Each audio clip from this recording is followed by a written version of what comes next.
Hey guys, it's Wednesday, February 12th. I'm Lawrence Presman. You're watching Puck Time with the Prez. 3 games today. We're going to take them all apart.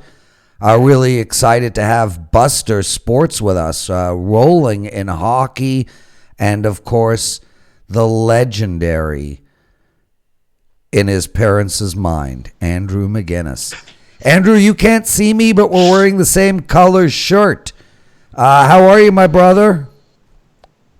Hey, Prez, doing pretty good. I lost my hoops play yesterday in the NBA, but still on an incredible run here. I ended up going 2-1 in the NHL last night, which is always great, coming out positive. And I had a play in the Anaheim Ducks game, but obviously that one got postponed, and it's going to be played at a later date. And that's just, anybody that knows what I'm talking about with Jay Baumeister, it's just you hate to see anything like that happen. I missed it. I was at the Leaf game last night, and then I went back to my girl's house and didn't get out of bed until 3 a.m. Didn't watch highlights, did nothing. Just scratched the itch. Any more kids on the way, Prez, or? Like, other than you, who I've taken under my wing and I'm raising privately from Toronto. Raising from Toronto. You know you're old enough to be my kid, right? Yes. Yeah. You mean young enough? Prez, I was. This is really random, but I was coaching volleyball last weekend, and this is my first time coaching a U14 level. So I don't. This is the young. I went from coaching like 16, 17-year-olds to now like 12, 13-year-olds, and a guy walks up to me and goes, "So, which one's yours out there?" And I just laughed at him. I was like, "What? Which one's mine? Come on!" I'm like, "This is ridiculous here. I'm just coaching this team," and he's like, "Well, I figured you wouldn't be doing this unless one of those is yours. I think that guy kind of looks like you. Is that yours?" I'm just like, come on, man. I'm not trying to have a kid for at least like 10 years. Yeah, so how it works is alpha male sports gambling fanatics only get girls. Perfect. Yeah, it's good. I always wanted somebody to play hockey, but watching my friends, and I don't know if you Americans who listen to this show, if you have kids playing hockey, but I'll tell you, man, it is a curse. I mean, my friend, I got a buddy who has 3 boys. They all play hockey. He is at the rink 16 times a week. Who has time for that? It's a commitment for not just the players. That's for sure. If your kids are playing hockey, it's not just a commitment for them. That's for sure. Buster, what's going on, dude? And tell me what the hell happened in Anaheim. Well, Mr. Baumeister unfortunately had a cardiac arrest. Oh my God! And as you know, these things have been happening, and they were all prepared to take care of him. From reports I see now, he's conscious, and he's still in the hospital doing tests, and it looks like he's going to be okay. I don't know if they know what actually happened, but this is common practice, especially it's happened in a lot of rinks and a lot of minor hockey rinks, especially in Canada. And you were talking about the time of people spending with their kids. How about out west? These parents travel hours every like a Wednesday night and back to work. It is crazy. It's a sport that us Canadians love, and that's why you do that kind of stuff. But besides that, I do have a little cold going here, Prez. So yeah, I mean, look, hopefully, dude, everything will be all dude, right. it's tough. I mean, I get it. It dropped down to 79 in Mexico. So, I'm sure you are really ill. Well, let me tell you, Prez, here's how it works, okay? What happens and why I have this cold, because people always say, oh, you go down, you got to watch out for the Mexican, get the Mexican flu, stuff like that. No. I come down here in October, I mind my own business, never get sick. Then here's what happens, Prez and Andrew. The WestJet sick plane comes once every Tuesday to the area where I am, and all these Canadians who are sick come off. Blah, blah, so they're down blah. Here from December to January. It is. There's in this condo complex where I am, in October, there's us and another Mexican family. Right now, there's only 16 units here. The other 14 units, Canadians. Okay, Buster, enough. So that's why. So guys, just to summarize what Buster is saying, His bad immune system is being blamed on other Canadians. Yeah. Okay, I live in Canada where there's a lot of those other Canadians, and I haven't been sick in 40 years. I'm saying it's sick Canadians on the plane. It's yeah. The plane, bring them to my house, Buster. You travel enough to know. Bring them to my house, and I still won't get sick. Okay, let's get into this, guys. Huge one-day only flash sale today, and you know, I wasn't expecting to do this. We were going to have a promo for Dave Koken's college basketball because he's absolutely dominating in college basketball right now. But Dave is on with Alex tomorrow, and we'll do it then. I had to get something up for Andrew McInnis. Andrew's on a 17-5 NBA run.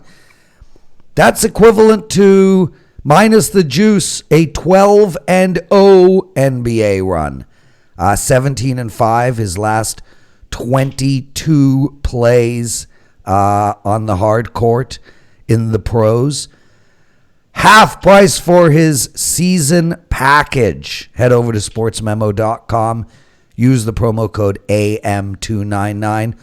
Also, make sure to check out Joe Ranieri's NBA show. I don't know if you guys have got a chance to see that show. It's unbelievable. 4 or 5 guests every day. Funny. Incredible chemistry on that show. Hakeem Prophet's always on. Rob Vino, Dr. Chuck, Tony Finn. It's actually phenomenal. And also check out Drew Martin's podcast. Boys, shall we? Let's do it, Prez. Okay. Big game coming up. Big game here. Yeah. Big game. For nobody in the Boston and Montreal. And why nobody? Well, I mean, I guess Boston needs to stay ahead of Tampa Bay, so they're playing for something. But Montreal, well, they're doing their typical end-of-the-year thing. Let's play to screw up our draft position. So, you know, okay, it's an important game.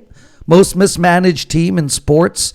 Here we go again. Going to draft 8th or 9th, like always. Won't pick up anybody of substance, like always.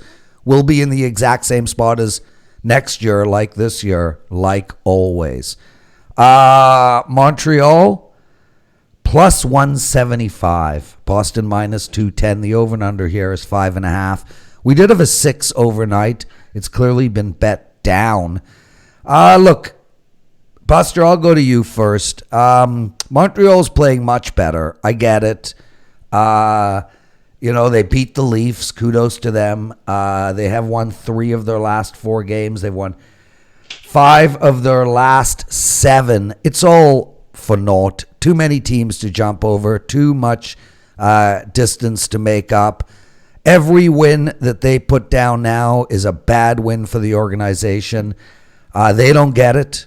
But we don't care. All we care about is the winner. And do you have the balls to take the Canadiens at plus 175 tonight? Well, I'm not that stupid, Prez. Just because they're my team, I don't, and as well as Andrew, I don't bet with Mart. Not that I'm going to bet Boston minus 210. That's for sure. And you're right, Prez. Montreal, I mean, that organization, they don't know. Quit that their fans won't let that happen, right? That's the problem too. And you've went through it in Toronto, same kind of stuff.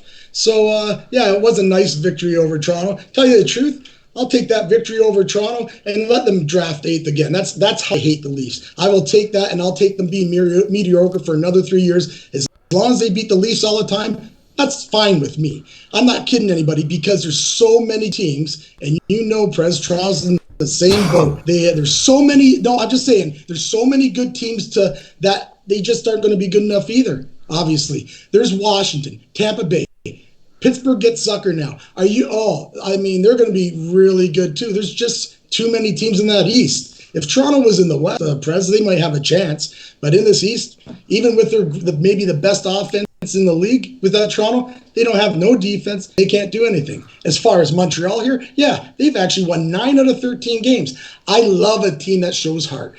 Go out and play. Whether they get paid, go out and play. Better believe it. Will they do something here? Well, Boston, they have won 6 of 7, and they lose on Sunday to Detroit. Yeah, unbelievable. And you know what? They're going to be good and pissed off. Montreal's catching them at a bad time. Yeah. Montreal is a real tough one on Monday against Arizona. And then now they catch Boston in a real bad spot, even though they've beat them one time this year. Boston's 2-1 on the series, but I'm not. Yeah, we know for a fact that it's going to be tough for Montreal to win this game. Can they? Sure they can. It's a rivalry game. Price stands on his head. They win 2-1. Not a problem. For me, I'm betting Boston in regulation. That's a play. I'm not laying 210. Boston in regulation. Montreal still without Shea Weber, without Paul Byron, and let's say it looks like they're going to be. I'm just hoping for them to get a win in Pittsburgh, which they did beat the last time they went to Pittsburgh. So I'm looking for them to play tough tonight and maybe even come up with a surprise on Friday. So just keep that under your hat. Boston in regulation for me, Prez and Andrew. Yeah, Andrew, so I don't know much about hockey, but if a goalie stands on his head, how's he going to make saves? It's an old expression, Prez. We don't do cliches on this show, Buster Sports. Andrew McInnis, I'm with Buster here. I think the play is Boston in regulation, and frankly, I think you could take Boston on the puck line. I think it's just like what Buster was saying, a real tough spot for Montreal. Where are you going in this game, my friend? It is a tough spot for Montreal here, but this is a Boston team that's leading the league in points, and they're coming off that loss against Detroit. So sometimes it's one of two things. Either you come off a loss like that and you're emotional, you're upset. The players, DeBrusk is saying you want to move on to the next game, move on to Montreal, and you're really upset and you start, pouring the goals in. Or number two, that's kind of lingers on you. I mean, they scored one goal against Detroit. What happened there? Why did that happen? Where were their goal scorers in that game? Does it carry over into the game against Montreal? 6 straight games between these two teams at TD Garden have gone under the total. 6 games, that's a pretty good scale for me. To want it back and under here. And I know that if Montreal has any chance to win this game or come out on top, they're going to have to play one of their best defensive games. Buster's definitely right. We're going to have to see Carey Price do what he always does for this Habs team and, carry a lot of the load. But they got to keep that puck out of their own end. And I think they will do that because they have recently bought into the system. If you looked over, Montreal's last several games here, they've been keeping the score pretty low. I mean, they allowed 1 goal against Philly, just 1 goal against Buffalo, 2 goals against Anaheim, 1 goal against Toronto. Those aren't great teams, but on a 10-game scale right now, they're doing what they can to keep games lower scoring and keep the puck out of their own end. Look, I'm not trying to be biased here, guys, and this could blow up in my face, but I wouldn't take Montreal money line here, but I like the plus 1.5. I think this will be a very close game. It's a rivalry. It's always an emotional game when these two teams play, and you can get that around minus 120, and that's an honest bet. That's not biased at all. Montreal's in good form. They've been putting forward a big effort in every game.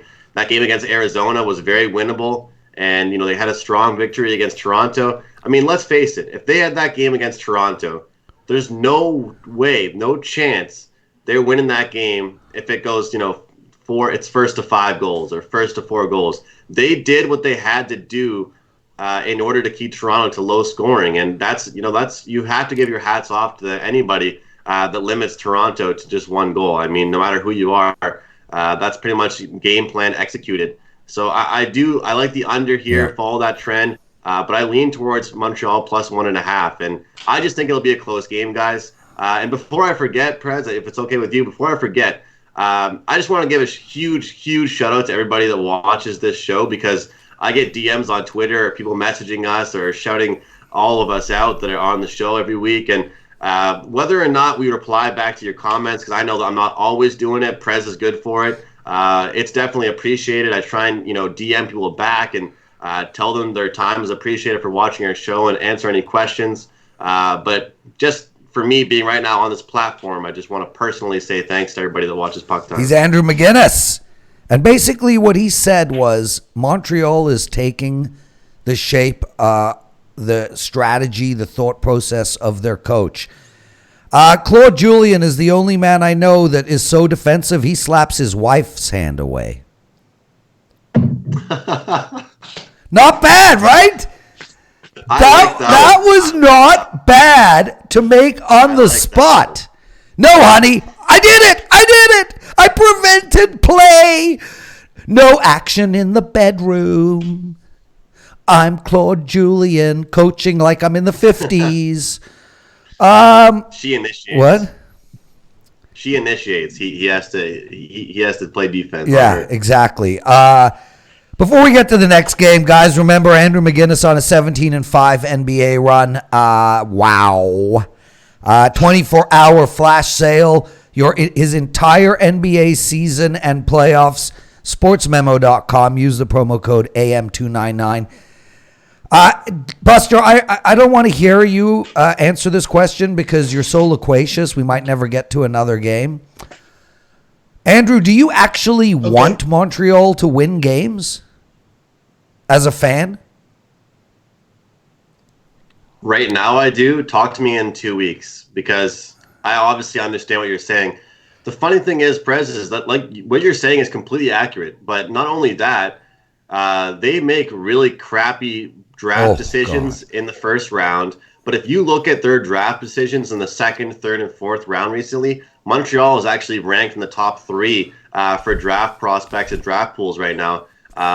Just up there with the Leafs almost. I mean, the Leafs are a team that actually surprisingly has some great guys down there in the AHL that I'm shocked they haven't really called up too many times this year. Oh, they got a guy in the O. Hold on. Jesperi Kotkaniemi was drafted 4th overall for the Montreal Canadiens. They had Philip Zadina, Quinn Hughes, so many guys that were available, but they wanted to go with a centerman. In my opinion, in any draft, whether it's football, NBA, NHL, MLB, you go with the best player available. And the Montreal Canadiens did not do that. Quinn Hughes is a defenseman, Prez. He's played half as many games as Kotkaniemi, and he has more points. Because Montreal plays defense, especially in the bedroom. Okay. Buster, do you want this Montreal team to win, or do you want? I mean, it's amazing. I mean, Lafreniere, a Quebecer, sitting there, going to be drafted number 1. Handsome, speaks French, but no, they want to draft 9 and miss the playoffs. Well, Prez, you know what?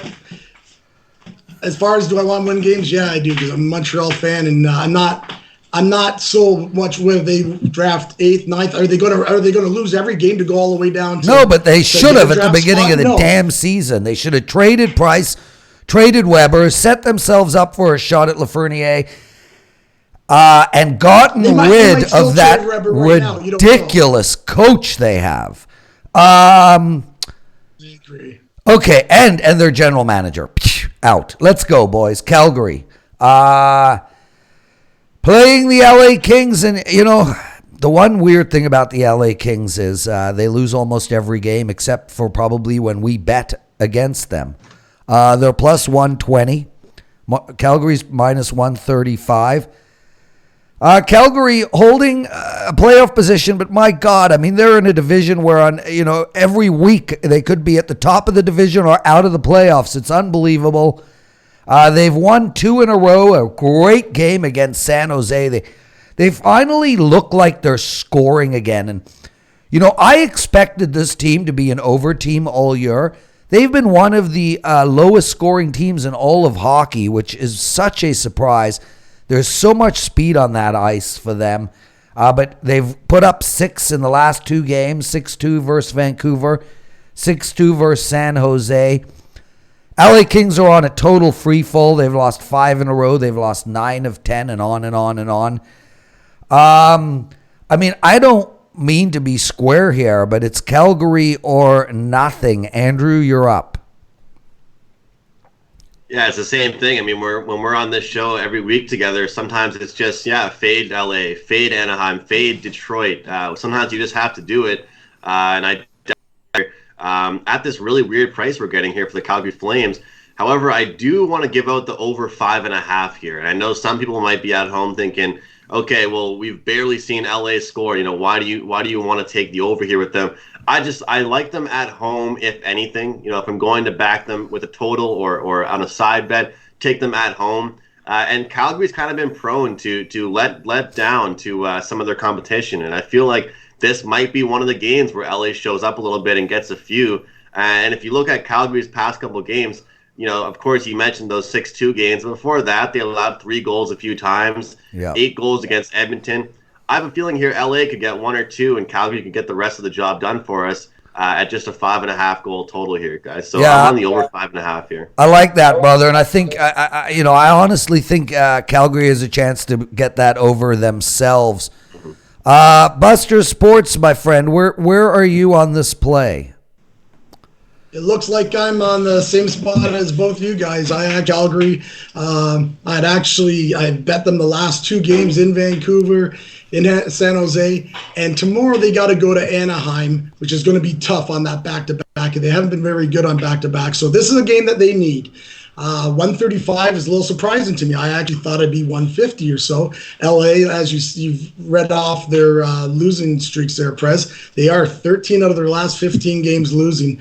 And the only reason that my play will be Calgary minus 135 instead of the over the 5.5 is that I do worry that LA, they just can't score. And I agree with you, Andrew, that they do score at home more, but again, it's they're averaging in the last 5 games 1.4 goals a game. I mean, they just don't score. And what I really like about Calgary, even though Mark Giordano's not there, he's been injured. They've stepped it up since he's gone. And you see it a lot of times with teams, especially a team like St. Louis. Tarasenko leaves last year, boom, they're unbelievable. Left again this year, boom, they go on a big run. And it looks like Calgary's in that position right now. They lose him, and they've played really good hockey those last couple of games. And they're very streaky. I look for them to win this game, probably maybe 3-1, 4-1, could be 4-2, Andrew, for you, hopefully. And, I guess that's about it. Like, I think they're going to have trouble tomorrow night. Just people that are watching this tomorrow, be wary of that Anaheim, especially with Anaheim not really playing last night. They only played like half a period because of what happened there. They haven't played since Sunday. So Calgary's really not good on a back-to-back. Anaheim might be a good little play tomorrow, but tonight I'm with Calgary. Buster, everybody wants to know, do you dye that mustache of yours? I do not, and it's actually, for some reason in the camera, it looks really black, but like even Mrs. Buster says to me, she's like, why is it so black in the camera? There's all kinds of gray through it. So I don't know, maybe just luck of the camera or something. I don't know. Maybe I do well on the camera, that's all. Okay, dude. AM299, that's Andrew McInnis, 299 AM299, $299 for Andrew's entire NBA season and playoffs. It ends in June, and that is like 5 months from now. So we're talking about like $70, $60 a month. Incredible deal. 24 hours only. He's on a 17-5 NBA run. Guys, head over to sportsmemo.com. Check that out, please. Also, a massive, and I mean this, guys, a massive thank you to everyone who bought my college basketball 5% play last night. I had Penn State plus money. Tip-off to ending, rail to rail. I don't know what the cliche is. The game wasn't even close. Wire to wire, Prez. Wire to wire. Thank you, brother. Easy winner. Now I am on a 16-2, 5% all sports run. I did lose my NHL play last night, 3 in a row. I'm on a 17-6 NHL run. I'm on a 7-0 hoops run. I'm really in the zone since probably for the last 6-7 weeks. So I'm really happy about that. I actually do have an NHL play up tonight over at WagerTalk.com. Please check that out. Okay, boys, let's talk Vancouver against Chicago. And, you know, the Chicago team is very interesting. A week ago, they were right in the hunt. I mean, they were 2-3 games out of the wild card. And they've just completely fallen apart. They've lost 4 in a row. Some of these games, 2 of them went to overtime. Boston and Minnesota, so they did get 2 points. won each in those 2 games. But they got beat by Winnipeg, and they were up in the third period. I don't even want to talk about that game. I had the under in that game. Winnipeg got 2 empty netters to make it 5-2. And then they lost 5-3 to Edmonton. This Vancouver team, 9-game winning streak. Then they lose 4 in a row. And then they beat Nashville handily. Tonight, Vancouver is minus 150.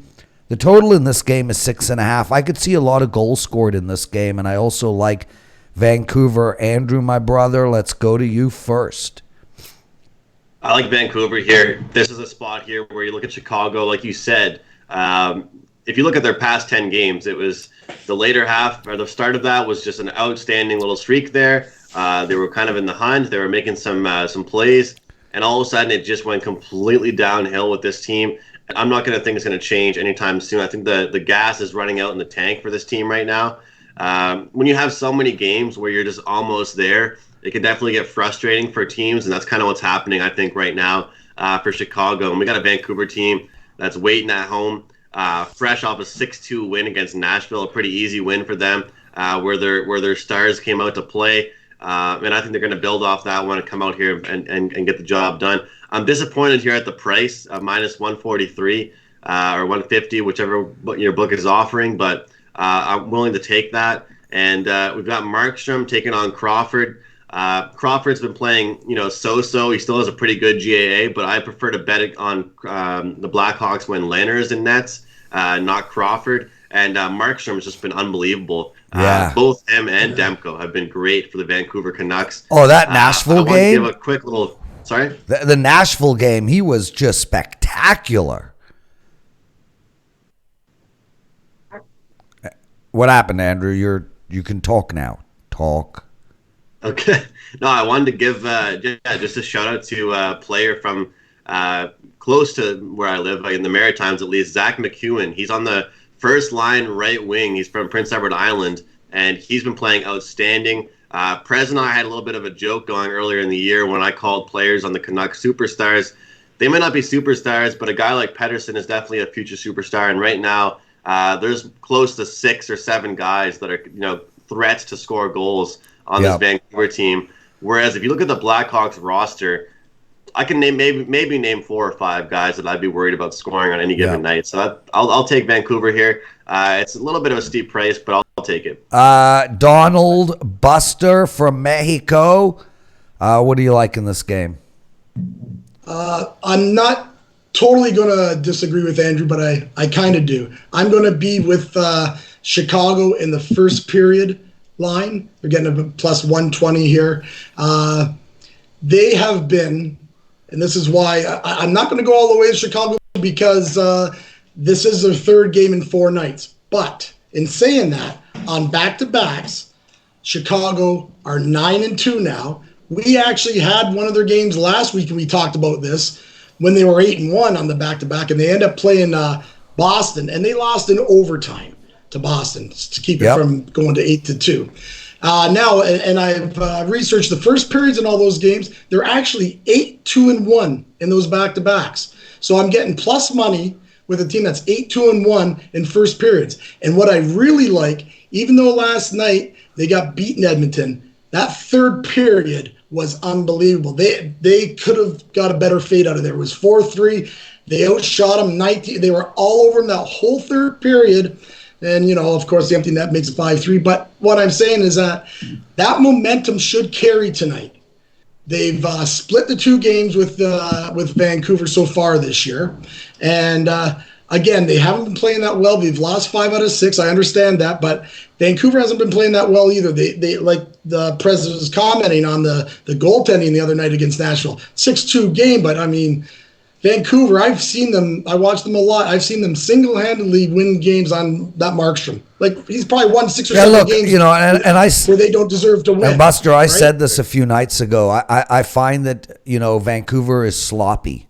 I find that their offensive system is just not correct yet. The young kids are not in the right place.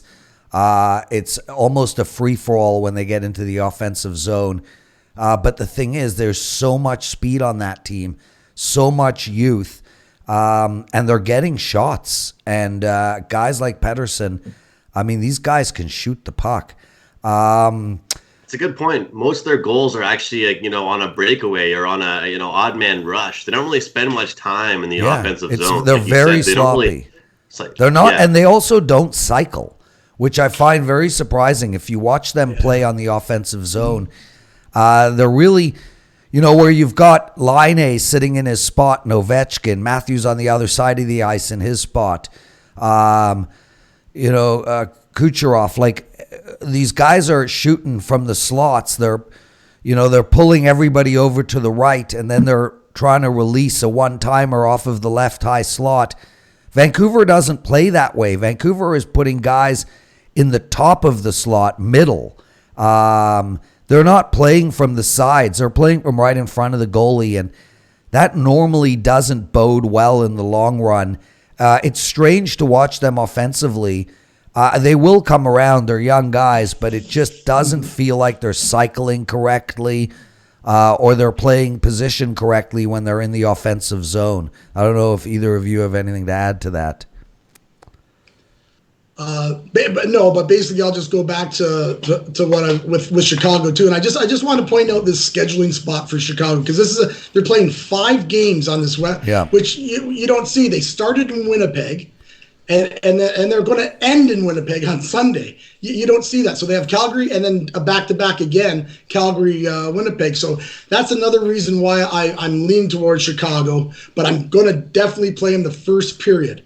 Also on the total, right now I saw 6.5 under 20s. I know you were commenting, Prez, that you like it over. The over in this series, if you like the trends, is 9-1-2 the last 12 between these two teams. So if you're going to go, the over is a play, but I might wait around to see if somehow I can get a 6 on this, because it's, like I say, it's 6.5 under 120. Maybe I get a 6, then I'll bet that over as well. He's Buster Sports, WagerTalk.com, Andrew McInnis, SportsMemo.com. Make sure to get Andrew's NBA season for $299. Use the promo code AM29. Andrew, you can tweet it out. Guys, an outstanding show. Thank you both. Tomorrow, Dave Koken and Alex B. Smith. I'm Lawrence Presman, and I'm done. See you later, everyone. Thank you. Take care, guys.